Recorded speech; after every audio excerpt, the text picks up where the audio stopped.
I grew up in a Christian home, and I'm very thankful for that. I was able to grow up learning about the truths of Scripture and getting a good moral compass from the teachings found in the Bible. And I loved reading everything that Jesus said and did, because he did no wrong, and you could really see it through his actions and the words that he spoke, that everything he said and did just felt so right and so on point. And I remember reading those passages, and there was one thing that always made me a little nervous, and that was because of a group of people called the Pharisees.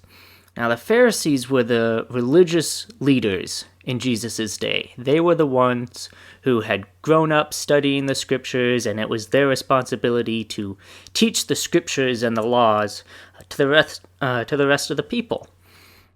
And it always made me a little nervous and uncomfortable because Jesus and the Pharisees did not get along at all. The Pharisees hated Jesus and tried to kill him, and Jesus really didn't get along with them either. And so there was always this disagreement and hostility between Jesus and the Pharisees.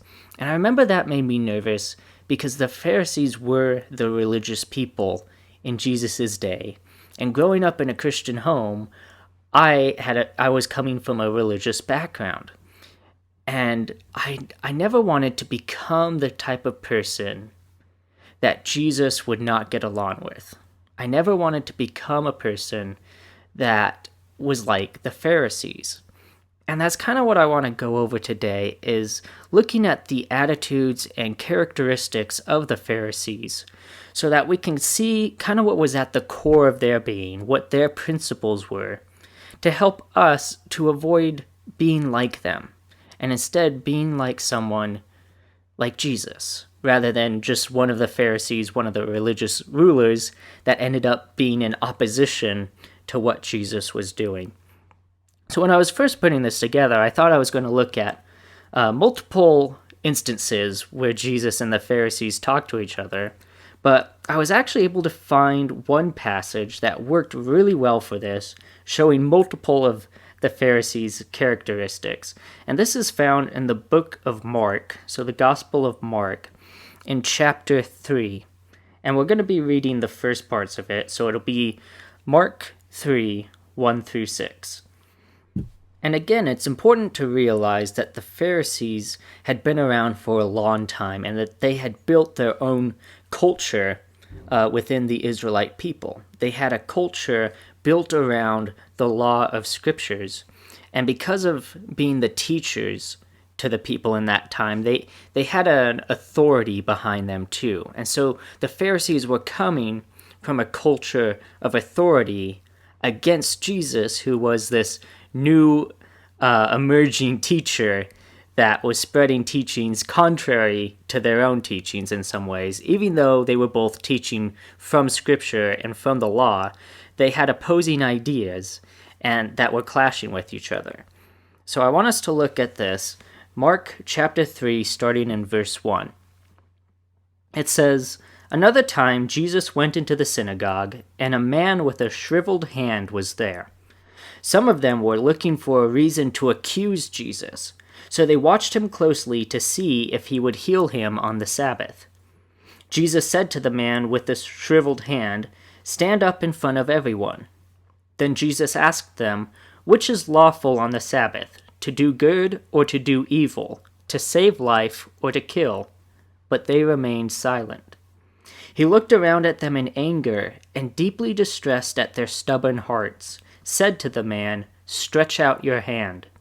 He stretched it out, and his hand was completely restored.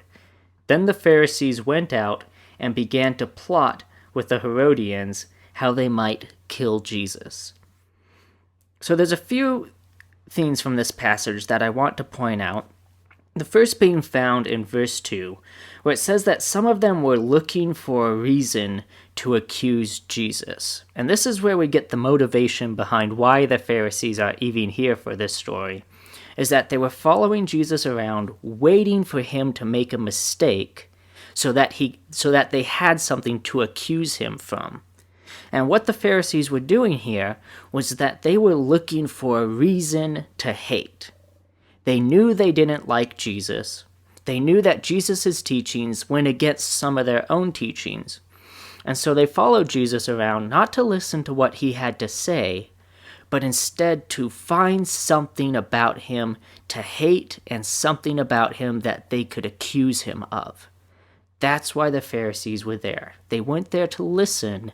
They were there to hate and to accuse, regardless of what Jesus was actually saying. They weren't concerned with the whole message. They were just concerned with finding something to lock onto and hate him about. And this isn't really the first time that people have come against God or a man of God trying to find something to accuse them and attack them of. This happened back with Daniel in Daniel chapter 6, where Daniel was set up by King Darius, who had appointed 120 satraps to help rule over his kingdom, and had 3 administrators to see over all 120 of them. And Daniel was one of these administrators.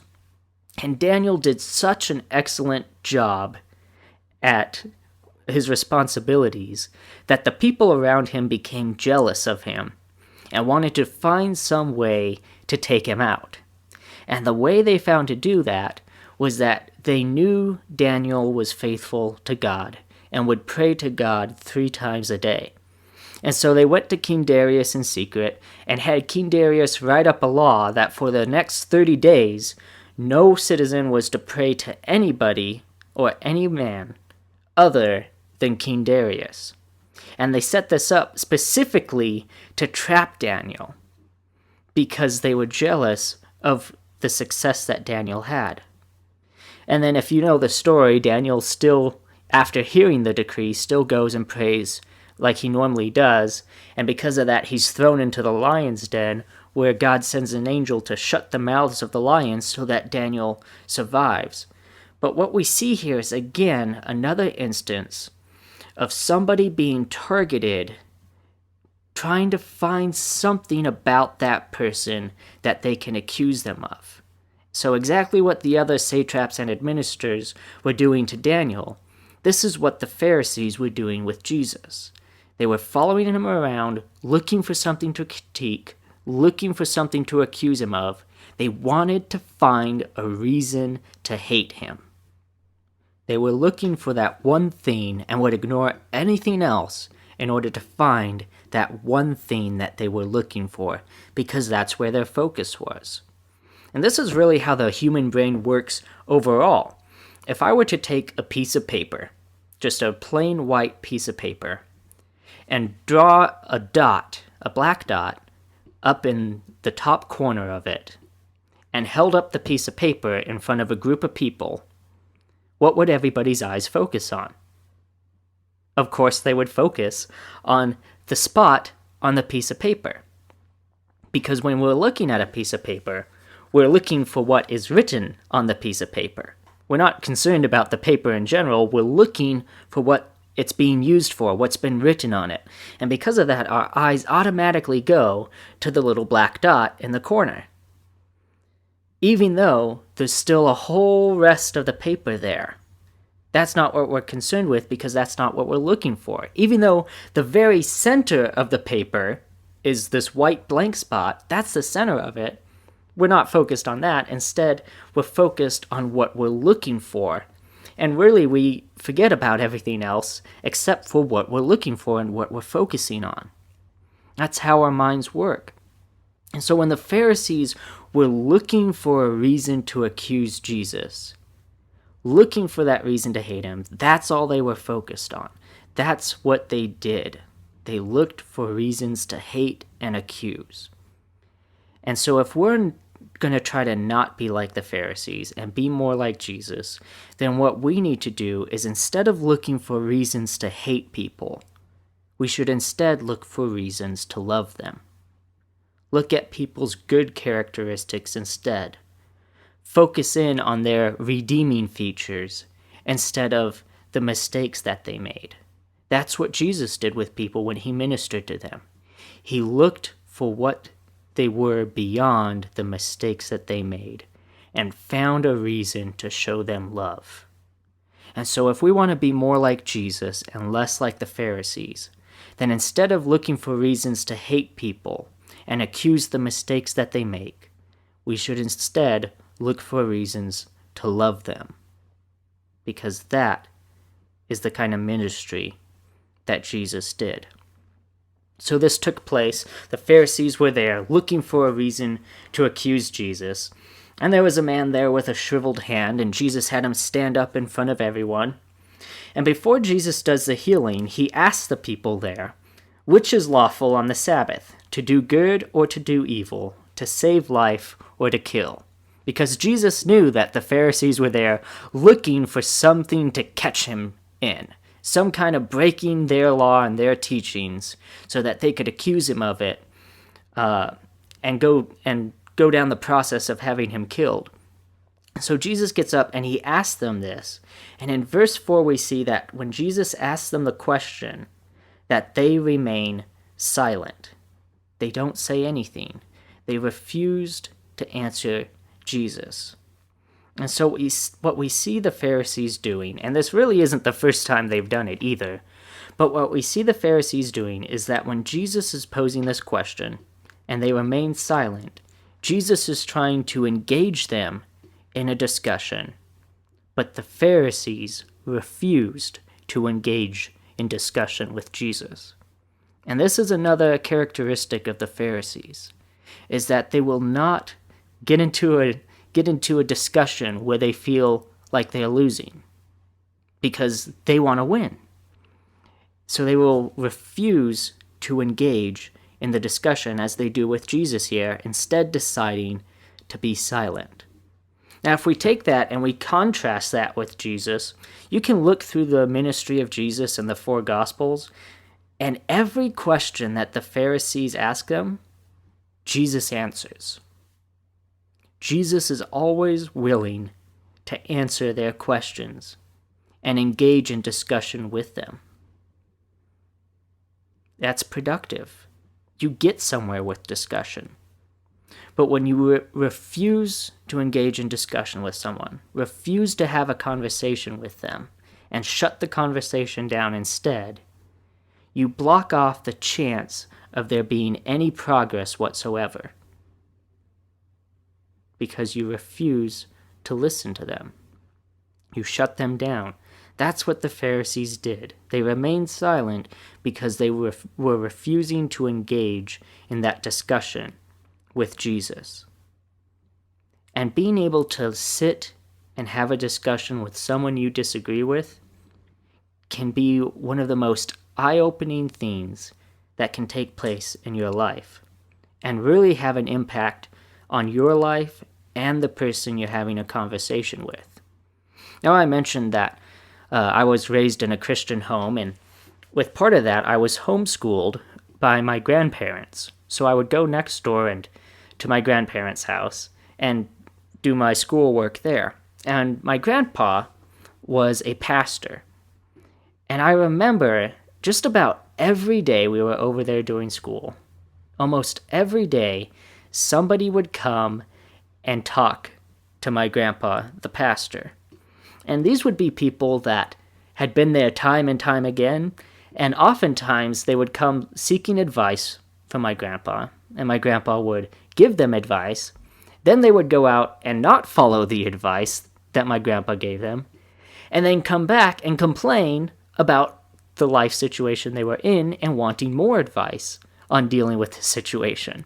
And I remember even just sitting there, still focusing on my schoolwork, not really paying attention a whole lot, that it still kind of annoyed me that people would come and, kind of waste so much of my grandpa's time by engaging him in discussion where they wouldn't even listen to what he was saying.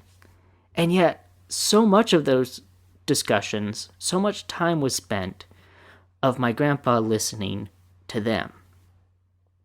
And no matter how many times they didn't follow his instructions, and how many times they came back seeking more instruction, he was always willing to sit down and listen to them and have a discussion with them. And that's the kind of person that I want to be. That's the kind of person that Jesus was.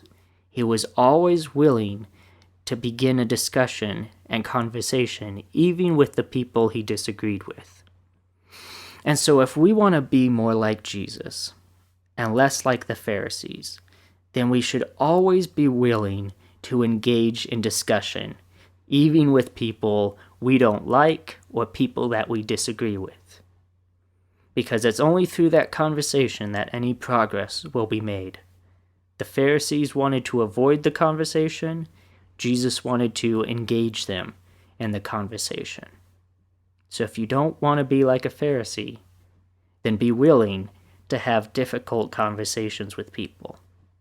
Engage in the discourse. Learn how to disagree respectfully, but don't shut the conversation down. Engage in the discussion. So Jesus asked them this question and they remained silent. And then I love what it says in verse 5, that Jesus looked around at them in anger, deeply distressed at their stubborn hearts. And then he healed the man. And after he healed the man, in verse 6, it says, the Pharisees went out and began to plot with the Herodians how they might kill Jesus. So what happens here is the Pharisees are here in the first place in order to find something to accuse Jesus of. And then Jesus tries to engage them in this discussion, and they're silent. They refuse to engage. And then after it happens, they go and start plotting with the Herodians on how to kill Jesus, even though Jesus hasn't given them something substantial for them to accuse him of. They have nothing to accuse Jesus of, and yet they went there with the intent of finding something to accuse him of, and even though they didn't find it, they went forward with their plans anyway. You see, they had already decided what the final result was going to be before anything happened. And Jesus recognized this as them having stubborn hearts. He was deeply distressed at their stubborn hearts. They weren't concerned with what was actually happening. All they cared about was the opinion that they had, what they wanted the final result to be.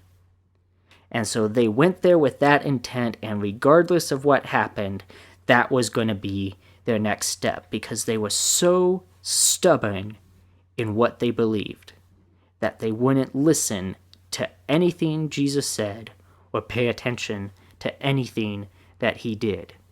They were using their stubbornness to protect their opinions. And this is another characteristic of the Pharisees, is that they use stubbornness to protect their opinions, refusing to listen to anyone and anything that went against what they thought was true, regardless of whether or not it was true. They had already decided it beforehand. They had the final result in their mind, and they were too stubborn to let anything change that. And this is certainly not the first instance of somebody in Scripture having a stubborn heart and refusing to listen to God or God's servants. We see this most notably, I would say, in the story of Moses leading the Israelites out of Egypt, and how he goes to Pharaoh and says, "Let my people go," and Pharaoh, time after time after time, refuses to let the Israelites go. Even though 10 plagues come and go, 10 mighty acts of God that destroy the lives of the Egyptians, Pharaoh still says, "No, I've decided I'm not going to let them go, and it doesn't matter what destruction you bring, even if it destroys my people, destroys my land, destroys my livestock, destroys my very livelihood and children. I've decided that I'm not going to let them go, and nothing is going to change that." And it led to his land and his people receiving destruction far greater than they needed to, because he was not willing to budge on what he thought was right.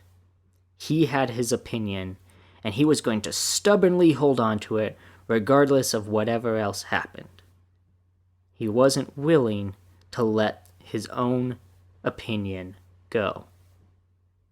Even after all the 10 plagues, and he eventually does let the Israelites go, he then changes his mind back to where it was and goes chasing after them, which eventually leads to his own death. All because he was too stubborn and wouldn't listen to reason. We have to be willing to let go of stubbornness, and especially be willing to change our opinion in the light of evidence that proves us wrong. I don't remember if I've shared this story, but I had a student in college, or not my student, but another one of the students when I was in college, during my Old Testament class, where we were studying the Old Testament. And there was another student in that class where we were talking about this story. And there's a part before all of these plagues happen where it says that God hardened Pharaoh's heart so that Pharaoh would not let the Israelites go. And I remember this student became so upset that God would harden somebody's heart, and he refused that so adamantly, saying, I don't think God would do that. That doesn't seem like something that my God would do. And he refused to accept that was true, that it actually happened. And he so stubbornly held on to the belief, even though he believed in God, he believed the Bible was true, the Bible said it happened, and yet, in light of all that, he still would not let go of his own opinion. He was too stubborn to change his opinion in the light of facts and evidence. And so, the point I'm trying to make here is that the Pharisees, they didn't care what Jesus had to say. They didn't care who Jesus was. They had already made up their minds on how things were, and they weren't willing to change that for anything or anyone. And that's not the kind of person that I want to be. And if we want to avoid being like the Pharisees, then that's something we have to be willing to avoid in our own lives. We have to be willing to let go of stubborn opinions and be willing to change our opinions in the light of new evidence. If they had only recognized that what Jesus was doing and saying was from God, the God that they served, if they could only have recognized that, things would have been way, way different. So if you're like me,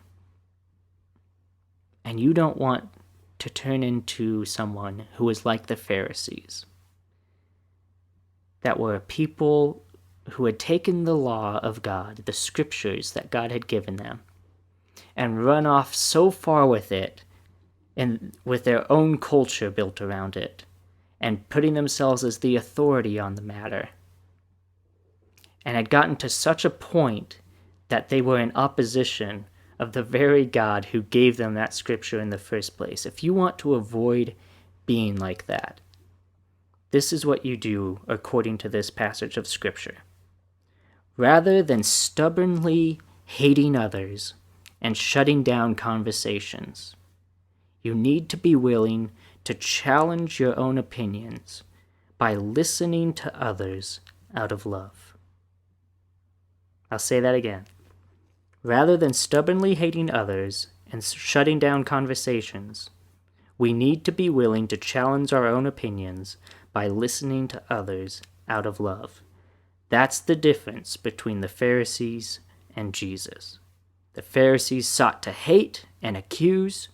They shut down discussions, refused to engage in them, and stubbornly held on to what they wanted to happen.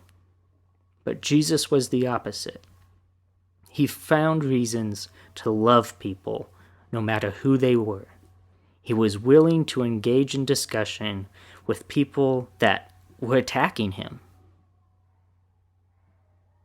And he was willing to bring a new truth to a new world. To take the law that had been given, and not to destroy the law, but to fulfill it, to give it deeper meaning for the people who needed it. Let's be like Jesus and avoid the traps of being like a Pharisee. If you're listening to this and maybe it touched you personally and you'd like to share that with me, or have questions about something I've said, feel free to message me either on our Facebook page of Sermon in the Pocket, or you can email me at sermoninthepocket@gmail.com. I would love to hear from you, love to have a discussion with you about this or anything else going on in your life. And if you're listening to this and you like what I'm doing and want to support this show, you can do so through our Patreon page, Sermon in the Pocket at Patreon, and support us that way. But either way, I hope this message has touched you in some way, given you things to think about, and I'd love to hear from you, but if not, that's fine. Either way, I hope you have a wonderful day, and may God bless you.